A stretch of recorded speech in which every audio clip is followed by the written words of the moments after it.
खूनी Sunday channel आपके लिए लाए हैं हॉरर एनिमेटेड स्टोरी। भूल भुलैया हॉरर स्टोरी। 17 साल की समृद्धि ने छोटी उम्र में ही अपनी मां को खो दिया था। तब से उसके पापा गौतम ही उसकी पूरी जिंदगी थे। समृद्धि के पापा ने कभी भी उसे अपनी मम्मी की कमी महसूस होने नहीं दी, पर उनकी लाइफ में एक दिन ऐसा आया जिसने उनकी जिंदगी ही बदल दी। एक यूजुअल संडे का दिन था। समृद्धि के पापा कुर्सी पर बैठकर अखबार पढ़ रहे थे और समृद्धि अपने रूम में कथक डांस प्रैक्टिस कर रही थी। तभी अचानक से घर की डोरबेल बजी। दरवाजा खोलने पर बाहर सूट पहने एक लॉयर खड़ा था। उसने बताया कि गौतम के चाचा का देहांत हो गया है और उन्होंने अपनी एक हवेली विरासत में गौतम को सौंपी है। गौतम को यह बात बहुत अजीब लगी, क्योंकि गौतम की अपने चाचा से बिल्कुल नहीं बनती थी और वो करीबन 15 सालों से उनसे नहीं मिला था। पर जब उस लॉयर ने पूरा पेपर वर्क दिखाया तो गौतम को समझ आया कि ये सब सच था।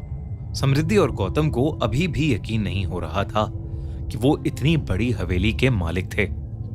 हवेली को देखकर समृद्धि के पापा को समझ आ गया था कि वो अपनी फाइनेंशियल सिचुएशन में इतनी बड़ी हवेली में रहना अफोर्ड नहीं कर सकते थे। इसलिए उन्होंने उस हवेली को बेचने का डिसीजन लिया। पर समृद्धि की आंखों में एक अलग सी चमक थी। उसने अपने पिता को बोला कि वो हमेशा से एक बड़े से घर में रहना चाहती थी। गौतम ने समृद्धि की खुशी देखकर कुछ समय उस हवेली में रहने का डिसीजन लिया। वो हवेली जितनी बाहर से खूबसूरत थी, उतनी अंदर से भी। समृद्धि की खुशी का ठिकाना ही नहीं था। वो पूरी हवेली में घूम घूम कर हवेली के सभी कमरे देख रही थी। तभी वो एक ऐसे कमरे के आगे पहुंची जिसका दरवाजा बंद था। उस बड़े से दरवाजे पर एक बड़ा सा ताला लगा था और उस ताले पर संस्कृत में कुछ लिखा हुआ था। समृद्धि ने उस ताले पर जैसे ही हाथ लगाया, उसे मानो बहुत जोर का करंट लगा। इससे पहले कि समृद्धि कुछ समझ पाती, उसके पापा ने उसे आवाज लगाई और समृद्धि वापस मुड़कर अपने पापा के पास जाने लगी। पर चलते चलते समृद्धि के कानों में एक आवाज आई। उसके कानों में एक औरत हंसते हुए उसे पुकार रही थी।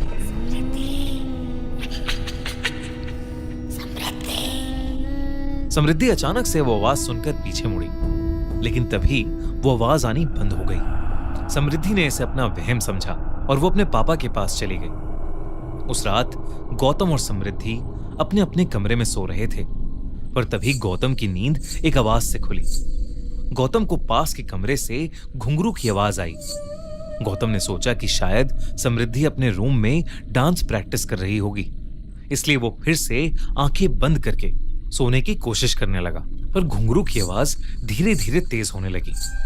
ऐसा लग रहा था कि जैसे घुंघरू पहनकर कोई गौतम के पास आ रहा हो। इससे पहले गौतम कुछ समझ पाता, घुंघरू पहने कदमों की आवाज उसके बेड के पास से आने लगी। गौतम तेजी से उठा तो उसने देखा कि कमरे के अंदर कोई भी नहीं था। अब गौतम को कुछ अजीब लगने लगा था। वो उठकर समृद्धि के कमरे की तरफ गया।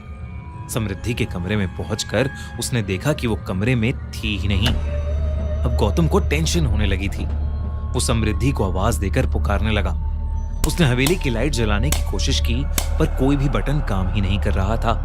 गौतम ने कमरे के बाहर पड़े एक लैंप को उठाया और उसे जलाकर हवेली में समृद्धि को ढूंढने लगा।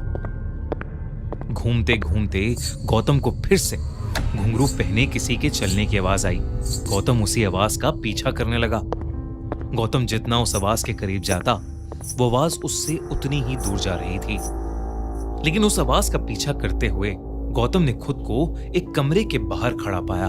उस कमरे का दरवाजा खुला हुआ था और उस कमरे के बीचों बीच में गौतम को कुछ ऐसा दिखा जिससे उसकी रूह कांप गई।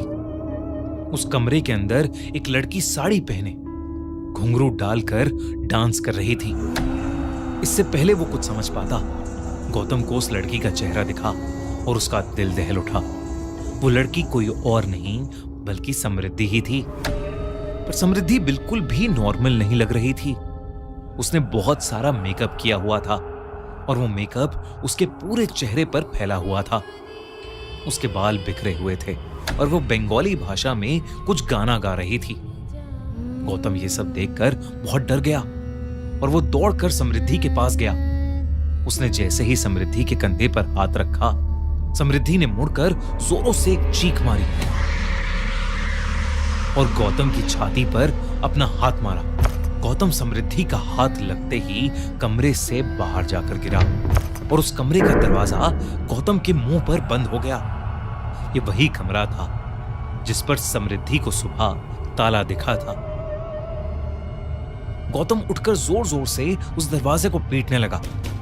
वो कुछ भी करके समृद्धि को वहां से बाहर निकालना चाहता था। गौतम पागलों की तरह उस दरवाजे को ठोकने लगा। तभी उसे अपने पीछे से एक आवाज आई जिससे वो रुक गया। पापा, आप ये क्या कर रहे हो?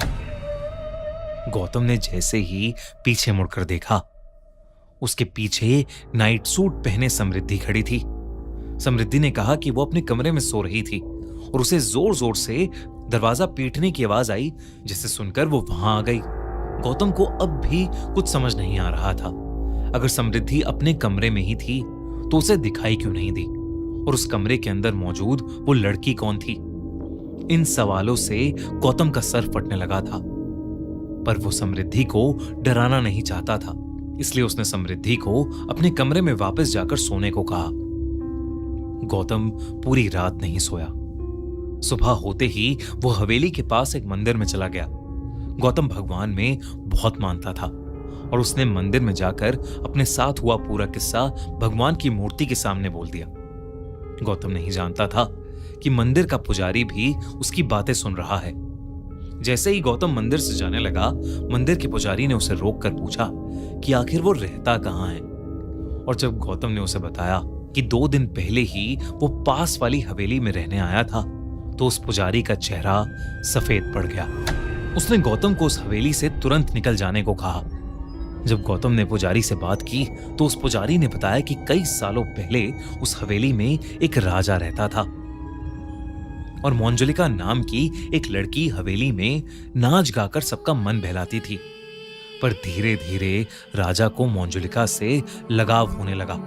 पर मंजुलिका अपने साथ नाचने वाले एक साथी से बेहद प्यार करती थी।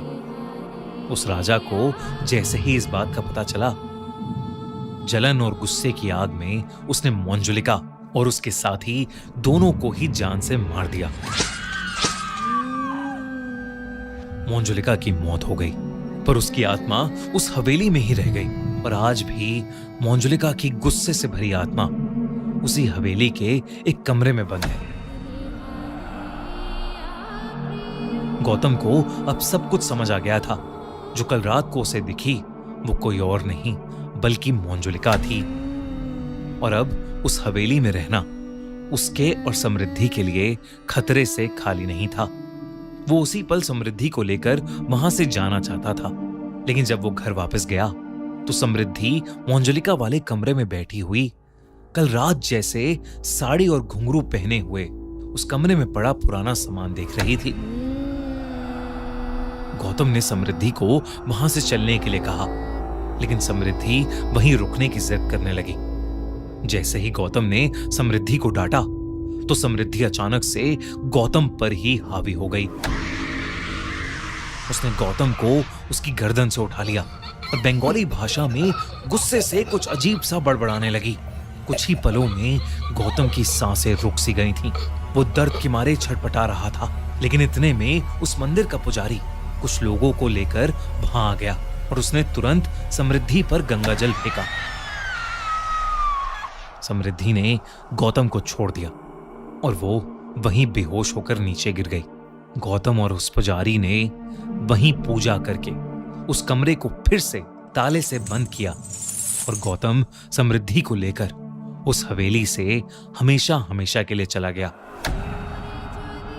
उस हवेली को बेचना क्या, उस हवेली के आसपास जाने का भी ख्याल गौतम ने अपने मन से निकाल दिया। समृद्धि को आज भी नहीं पता कि आखिर उन्होंने वो हवेली क्यों छोड़ी, और ना ही गौतम उसे उस हवेली को छोड़ने की वजह बताता है। दोस्तों, अगर आपको ये वीडियो पसंद आया हो तो लाइक, शेयर और हमारे चैनल को सब्सक्राइब करना ना भूलें।